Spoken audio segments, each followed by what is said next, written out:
What is up, guys? Welcome back to the channel. My name is Travis. Of course, this is TWA Motorsports, and today I'm sure that several of you are thinking, what is going on here? Well, guys, this is a friend of mine's dad, and I used to work with this gentleman, and actually I'm supposed to lower his car as well, but his dad had reached out to me and asked if I would put a lift kit on this truck. I think it's a brand new one. I think it's a 2021, but if not, it's a 19 to 21 Silverado. And while I went back and forth on buying one of these, obviously you guys know I would lower mine, but he's wanting a level kit. It's really not a lift, it's just a level kit. And so what it contains and what we're going to be installing today is a block basically for the rear end, and then a spacer for the front. So, when I originally said I would do this, I've never done one of these. So I've never worked on this newer stuff. Now it's very, very similar to like your 07 up Tahoes in the fact that there's 3 bolts that bolt your strut up front, and we're gonna space that out. The only difference is on these trucks, the battery sits right on top of the strut. So a little bit more cumbersome, but we'll get to that here soon. What we're going to start with, though, is we're going to start in the back, because the back is, I just have more room. The way I've got stuff in my shop right now, this just makes more sense to start in the back. So the very first thing we're going to be doing is we're lifting the back up, and we're going to be supporting it from the center of the differential back here.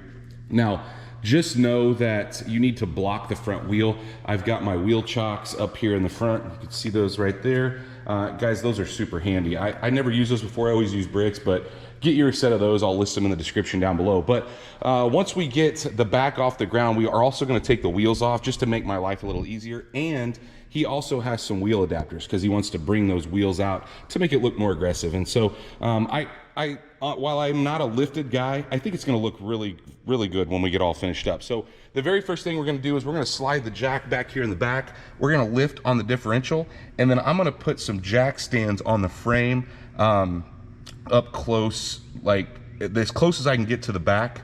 But I'll show you guys once I get it all in there and off the ground, kind of where we've got stuff positioned. Let's take a look at where I've got the jack. You can see it in the center of the differential there. That's where I lifted. And then I'm right up from where the cab starts. See where the frame starts to straighten back out? That's where I have my jack stand. So at this point, I'm gonna grab a 7/8 or what, a 21 millimeter, and we're gonna go ahead and knock the wheels and tires off here.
Now that we have the wheels off and out of the way, we're gonna go ahead and take this 21 millimeter out that holds your shock in place. So 21 millimeter on both sides is generally what they are. So I'm gonna go grab that. We're gonna take that out and make sure that you keep that bolt.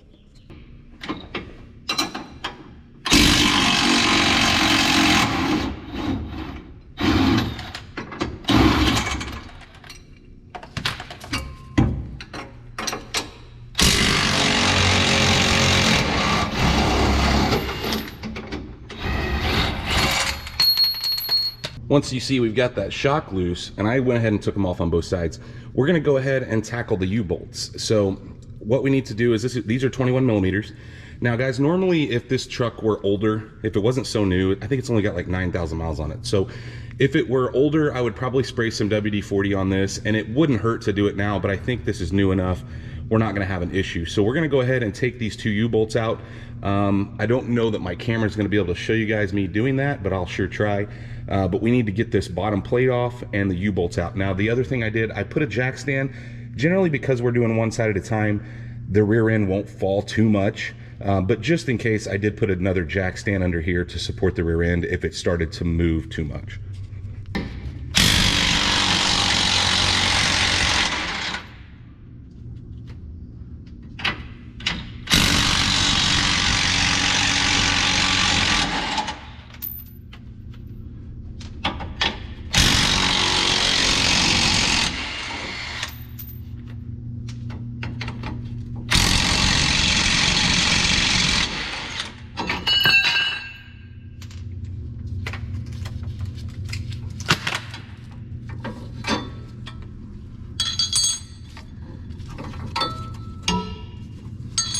Now that we have that plate off, the old U-bolts off, you need to go grab, it's gonna come with new U-bolts that you see here, and it's also gonna come with new washers, they're lock washers and bolts.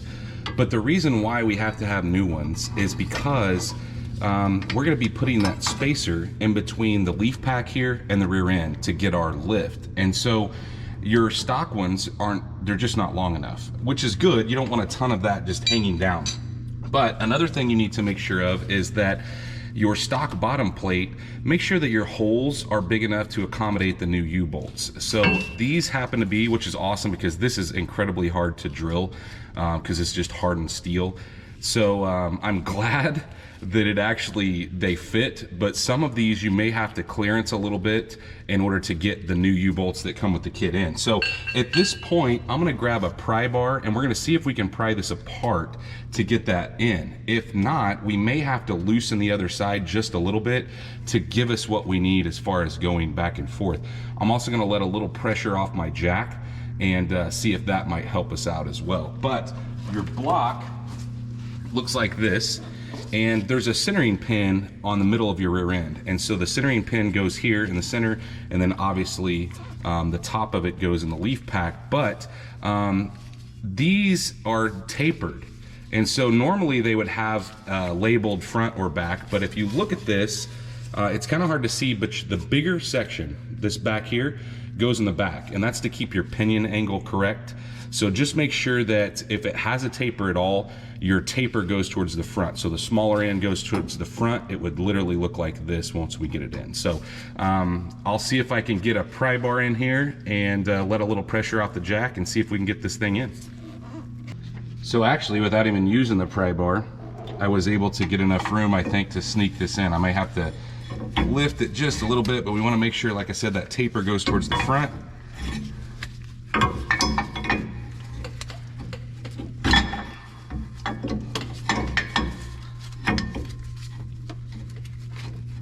Probably could take a little bit more off the jack, but and there we are.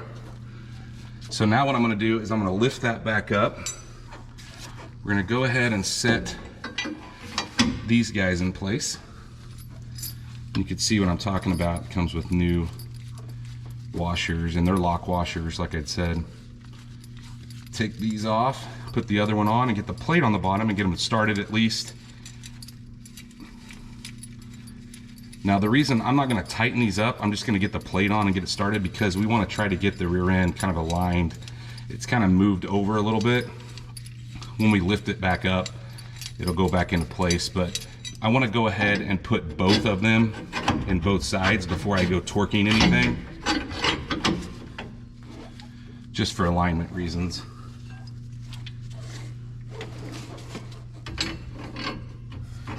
So you're using your stock plate on the bottom, and sometimes you have to kind of pinch these things to get them in.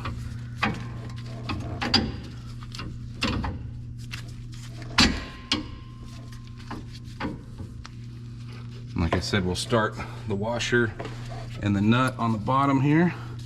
And actually, I don't know, these are really long. They could have done a little better job measuring this. It's not going to hurt anything, especially, I mean, we're higher off the ground now. I guess the rear end isn't, but Well, I guess the rear end is. Either way, I would have got some shorter ones. This would kind of annoy me. But stuff like this, guys, they probably make the same U-bolt for their 2.5 inch kit. This is just a 1.5 inch lift for the back, and then we're gonna do a 2.5 in the front for a completely level look. But they probably use the same U-bolts on every one of their kits, so that's probably why it is like it is. It's just easier for them to manufacture it that way.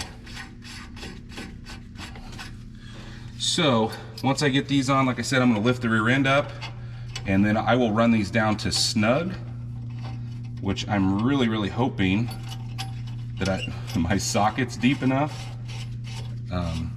Like I said, there's a lot sticking out here, but that'll align things back up, and then we'll move to the other side. We got that side just snugged down. We need to come over to this side and just repeat the same process. I won't show you guys this because it's the exact same thing. 21 to get those off, get the old one out, get the block in, and put the new U-bolts on, and we'll go back together. But after we do that, I will kind of show you guys how I've got them tightened until I get weight on the vehicle, and we'll move on to the wheel spacers here for the back. At this point, we're all back together. I did go ahead and put the shock bolt back in. I didn't show you guys that, but I didn't tighten anything, no torquing yet. It's still, I snugged the U-bolts down on both sides. I snugged the shock down. I'm gonna wait and torque this until we have weight on the ground. So we're on to the wheel spacers, or I would call these adapters, just based off the fact that you have a bolt that holds it to the truck, and then a bolt that holds the wheel to the adapter. So it does come with obviously new bolts to put this in place, but there's instructions that say on a M14 by 1.5, which is what this is, you need to count at least 7.5 turns once you start threading on. If you don't have that, then you don't have enough room. So we may have to get, I'm actually gonna go grab a socket real quick because there's no way I'm gonna be able to get my fingers in there to count that. And we'll count and make sure. You always wanna be safe, guys, when using wheel spacers. Now these are hub centric, which if you're gonna buy wheel spacers, by far the best to buy are hub centric. And what I mean by that is they fit up against the inside. They're machined out to fit on the inside, and then they're machined here so the wheel fits and it's snug. Not all your weight is riding on the lug nuts, it's riding on the center, and the lug nuts are just keeping the wheel in place. So that's what I used on my 54 when I put the wheels on it.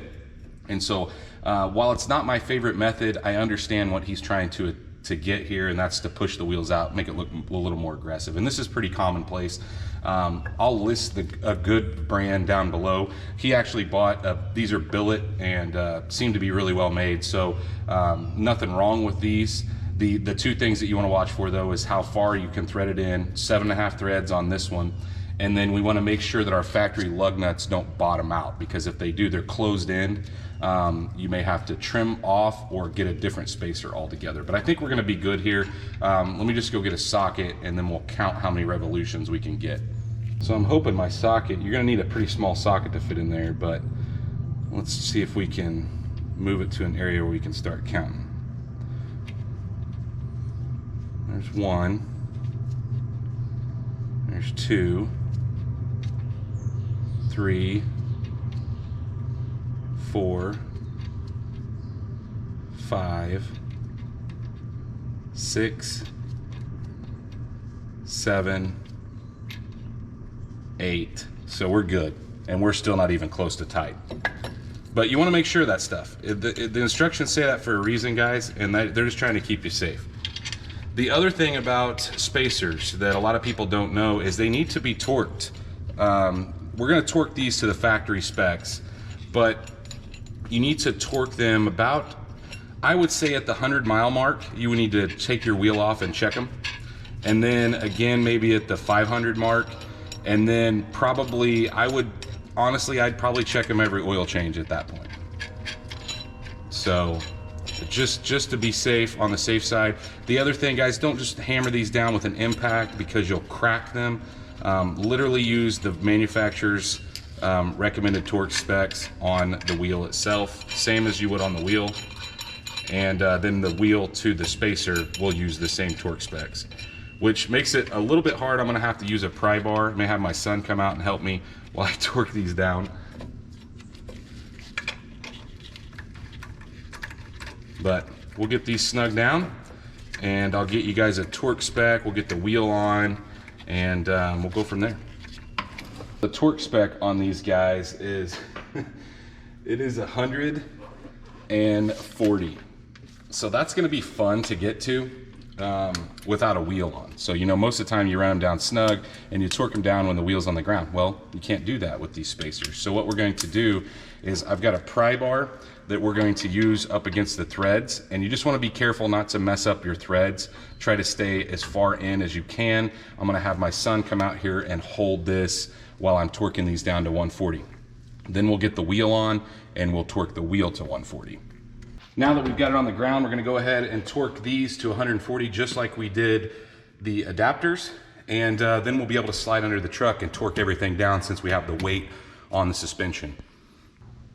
As I said, now we need to go ahead and torque the suspension because I like to torque it when it's loaded. So this is the craziest thing I've ever seen, guys. 70 foot-pounds on the top, which we didn't loosen, but 118 on the bottom. That seems obsessive to me, but the couple places I checked, I have a GM reference guide, and it says 118 on the bottom, which that just seems like a lot.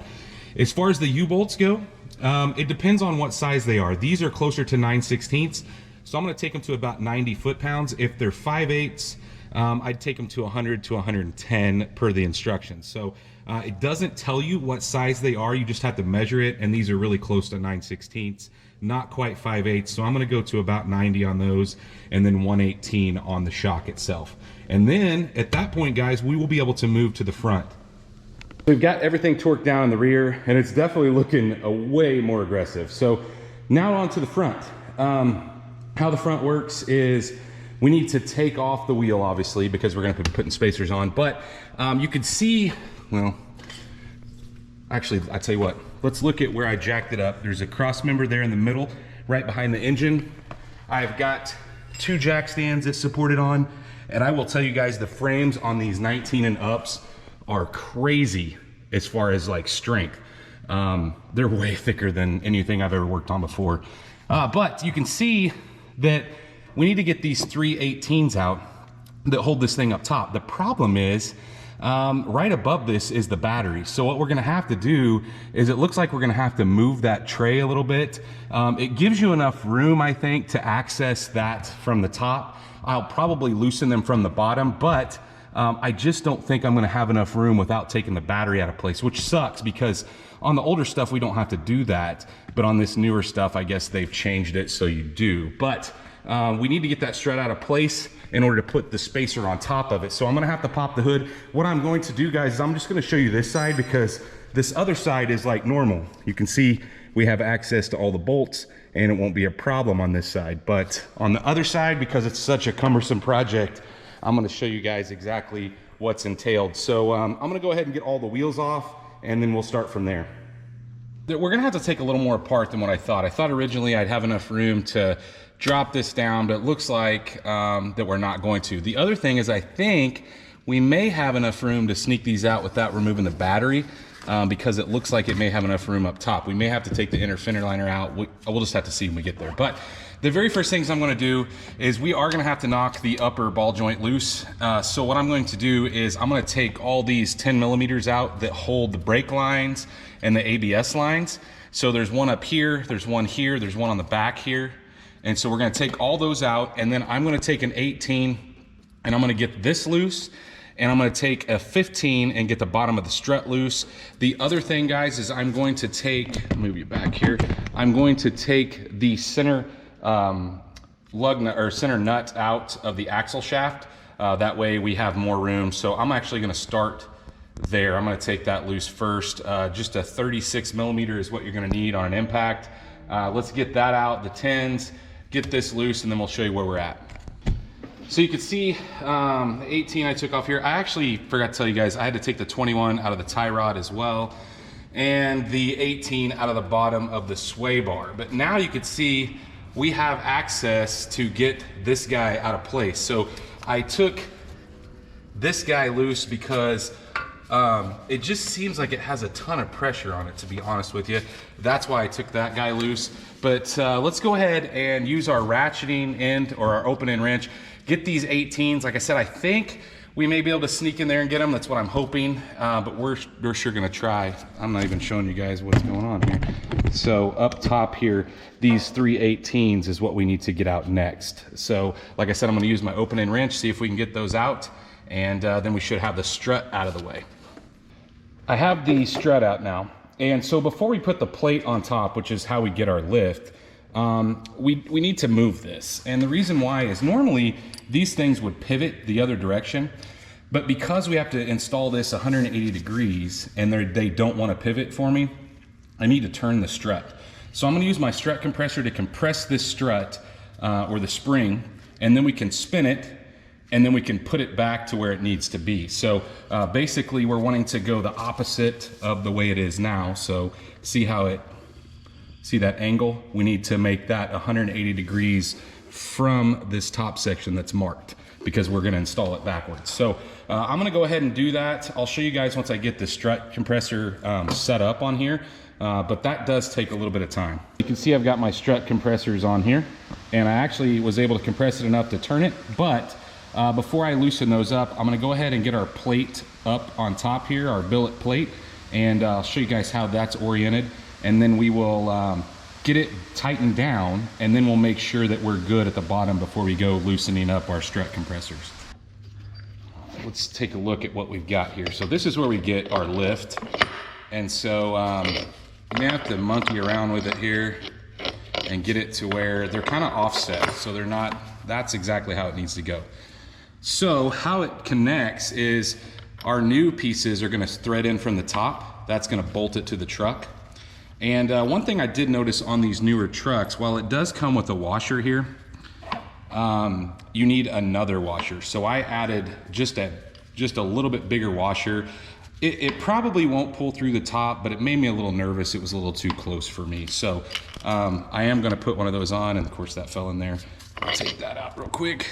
But they do supply you with new bolts that are nylox in order to do this. Now I will tell you, these are 17 millimeter, and I'm gonna call it a cheapo 17 deep is what you're going to need, because a impact 17 will not fit in here. So I will tell you guys that if you have a shallow 17, it's not long enough because the studs are too long. But if you have a regular 17 like I have for an impact, it's way too big to get in there. So you're gonna need a cheapie, or you're gonna need to shave down maybe a impact one. So either way, we're gonna get these snug, and then we'll make sure that our orientation is good, and we should be able to install this back in the truck. Now we've got those snug down, and everything looks straight, so we can go ahead and take our strut compressors off at this point. Like I said, I wanted to make sure that we were all lined up and there were no issues whatsoever. So, and looks like we are. So that's good. Let's go ahead, take these off and get it back in the truck. I've got the light in there. Against my judgment, the guy I'm doing this for wanted me to put a little Loctite on these. It's fine. I'm not gonna put a ton. I'm gonna put a little blue, and definitely not red. And the reason I don't want to do this, guys, if somebody ever has to take this apart, they're really gonna hate me, because these are a 6 millimeter, or maybe an 8 millimeter actually head, and I just think they're gonna hate me. But that's what he wants, and so that's what I'm going to do. And it could potentially back off. The factory ones do have a nylock nut on them, and these would not. But hopefully nobody has to take this apart, or at least doesn't hate me when they do have to take it apart. Either way, we're gonna get these up in here. I've noticed that it seems like if you mark these, I'm gonna mark this side here with a Sharpie so I can, kind of tell what the orientation is while I'm going in. That does make your life a little easier. Now the back one, you can kind of see it. That's why I got the light up there while you're putting it in place, but the front ones are a little harder to see, so I'm just, kind of seeing as I go. Now we've got these snug up top, and so guys, what I was doing, I was moving this back and forth and getting them tight all the way down, finger tight.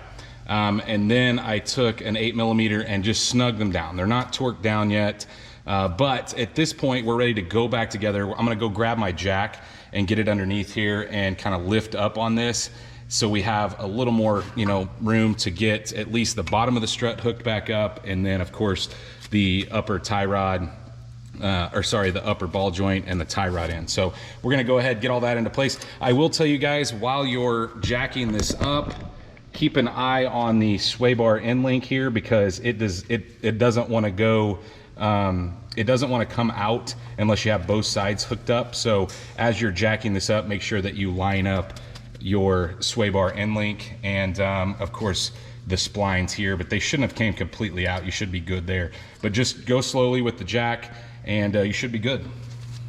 So we've got majority of our bolts back in, and I'm just going here and tightening up the upper ball joint, and then we'll move to the tie rod, and then I'll come back with torque specs for you guys. Have to look them up. I know what they are on the older stuff, but this newer stuff I haven't messed with much. So we're gonna go ahead, continue getting all this stuff in place. I do know that the top one's torqued to 18. That's the same. So other than just getting everything snugged down, I'm gonna go ahead and put all the lines back in place that I unhooked, those little 10mm here and there. Go ahead and get that in place, and then like I said, we'll come back with torque specs for everything that we unhooked. This upper, we need to go to 26 foot-pounds and then an additional 60 to 75 degrees. Guys, I've always put this to 34 and never had an issue. The lower, 37 on the lower, like I said, they're calling for 43 on the top. I'm not gonna put that much in that aluminum, so I'm gonna stick with the 18 that I normally do. And then the sway bar at 74, and then 44 on the tie rod. And we should be completely buttoned up, ready to go on to the wheel spacer. Got everything tightened up. Like I told you guys about the torque specs, I went ahead and put the spacer on. The only other thing we have to torque is we're gonna knock the center of the wheel out, because we need to re-torque this to 177 foot-pounds, that axle shaft that comes through the center. So make sure and knock the center of your wheel out, otherwise you're gonna have to take it back off. And then of course we're gonna torque the wheels to 140 foot-pounds. But I didn't show you guys the other side because I told you this was gonna be the toughest side, and it was in theory. But the other side, the CV boot was actually out, had came loose when I took it apart. So I don't know if, I'm pretty sure it came apart before, because when I took the wheel off, I could see some grease in there. But either way, I spent probably 3 hours hunting down a way to reattach the CV boot. It was an absolute nightmare. But you know, I don't really like to leave stuff that way, although I was almost to that point to have him take it somewhere and have it reattached. But found something, found a new ring to clamp it down, and so it is back in good shape on the other side. But I didn't show you guys that struggle because normally you wouldn't have that issue. But like I said, I saw it apart when the other side was apart, so might as well tell him and see what he wanted to do as far as fixing it. So it is fixed now. Anyway, let's go ahead, finish this up, and I will step back, we'll take it outside and walk around and see what we've got. Okay guys, so after hours of working on this thing, we are finally finished up. And you know, look, this is not my thing, but I actually kind of dig it. I think it looks pretty good. You know, the lift looks nice and level. We did push the tires out. I think those are about 1.5 inch to 2 inch spacers. And sorry guys, if you're getting some wind, it is getting ready to storm here.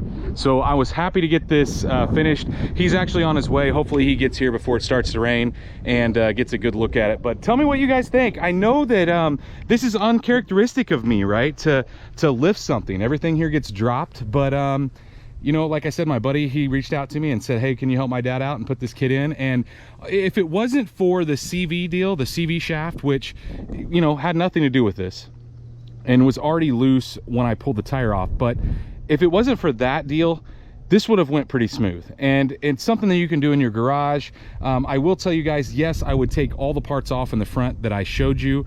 To me, that makes things a little bit easier. As far as the back I had done in about, shoot, I don't even know if it was 30 minutes. But like I said, I think it does look a lot better. Let me know what you guys think in the comments. And well, let me know if you guys want to see more lifts. You know, it's not, I don't foresee me doing that, but hey, I'm not against it if I found something that, you know, maybe was four-wheel drive and wanted to kind of give it a more aggressive look. I think this looks pretty good. So anyway, guys, hopefully you did enjoy this video. If you did, like always, please smash that thumbs up button. If you are not subscribed, guys, please go down there, hit that subscribe button. Of course, ring the bell icon that notifies you every single time we drop a new video, and stay tuned to see what we work on next.